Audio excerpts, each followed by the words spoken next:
समाजसेविका अंजलीताई दमानिया आंदोलन करतात.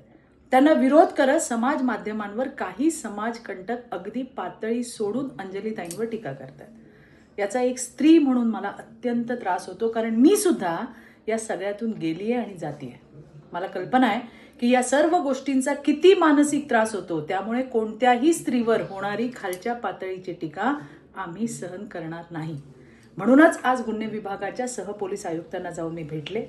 सहपोलीस आयुक्त लक्ष्मी गौतम यांची भेट घेतली आणि त्यांना विनंती केली की अंजलीताईंवर अत्यंत अर्वाच्य शब्दात पोस्ट करणारे, त्यांना धमक्यांचे फोन करणारे, त्यांना मेसेज करून त्रास देणारे या सगळ्यांवर तात्काळ गुन्हा दाखल करा आणि त्यांच्यावर कडक कारवाई करा, जेणेकरून भविष्यात हे समाजकंटक असं वागायला धजावणार नाहीत. पण आज या माध्यमातून मी तुम्हालाही सांगते की तुम्ही छत्रपती शिवाजी महाराजांच्या राज्यात राहता हे विसरू नका. इथे विरोधक असो वा आणखीन कोणी, प्रत्येक स्त्रीचा सन्मान व्हायलाच पाहिजे. नाहीतर आपल्या राज्याचे मुख्यमंत्री आणि समस्त महाराष्ट्रातल्या लाडक्या बहिणींचे देवाभाऊ तुम्हाला कायद्याचा आणि कायद्याने फटका देतील.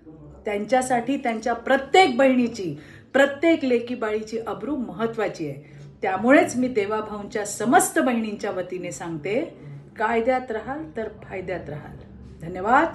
जय हिंद, जय महाराष्ट्र.